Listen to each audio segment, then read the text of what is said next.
নমস্কাৰ এইচবি অন্য এটা ব্লগলৈ আপোনালোক সকলোকে স্বাগতম জনাইছো। আজি 2 মে আজি উত্তৰাখণ্ডৰ কেদাৰনাথ ধাম আনুষ্ঠানিকভাৱে মুকলি কৰা হৈছে। আপোনালোকে যদি যাম বুলি ভাবি আছে এই কেইটা দিনত হলে আপোনালোকৰ পইচা পাতি বহুতখিনি ৰেহাই হ'ব আৰু যদি আপোনালোকে আগষ্ট সেপ্টেম্বৰ মাহত যাব বিচাৰে তেতিয়া অলপ ভয় থাকে, ল্যান্ডস্লাইড হোৱা বহুতখিনি চান্স থাকে। সেইভাবে আপোনালোকে যদি যায় এই কেইটা দিনত যাব পাৰে কলে আপোনালোকৰ ভাল। আহকছো ভিডিঅ'টো মই আৰম্ভ কৰো। যোৱা বছৰ মই কেদাৰনাথ ধাম গৈছিলো। মোৰ যাত্ৰাৰ এটি চমু অভিজ্ঞতা আপোনালোকৰ ওচৰত দেখুৱাব বিচাৰিছো। ভুল হলে ক্ষমা কৰিব। বৰ্তমান মই হাৰিদ্বাৰত উপস্থিত গংগা নদীত স্নান কৰিলো।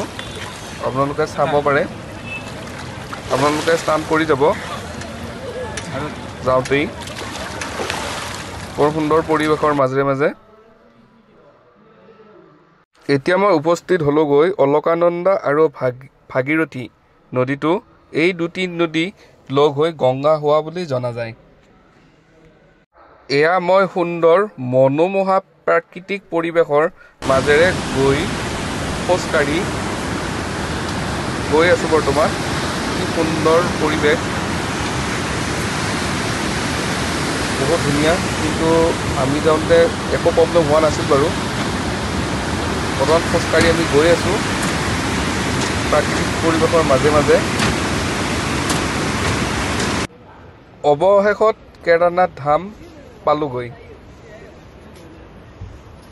হৰ হৰ মহাদেৱ। বহুত কষ্ট হৈছে, আপোনালোকে যাক। ইয়াক কেদাৰনাথ ধাম আমি অৱশেষত উপস্থিত হলোহি। ভিডিঅ'টো আপোনালোকে চাওক।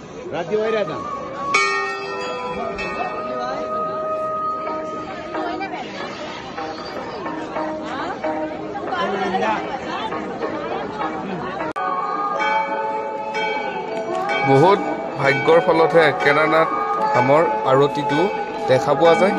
আৰতি ষ্টাৰ্ট হয় 6টা মানৰ পৰা 7টা মানৰ ভিতৰত ষ্টাৰ্ট হৈ যায়। আপোনালোকে চাই লওক। হৰ হৰ মহাদেৱ।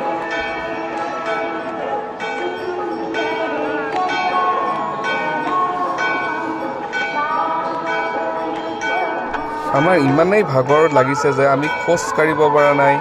কেদাৰনাথ ধাম পোৱাৰ লগে লগেই আমাৰ চব ভাগৰবোৰ দূৰ হৈ গৈছে। এয়ে হৈছে হৰ হৰ মহাদেৱ। আপোনালোকে যদি যাব বিচাৰে যাব পাৰে, ভাল সময় যাব লাগে। বহুত ধুনীয়া লাগিল। ধন্যবাদ ভিডিঅ'টো চাব।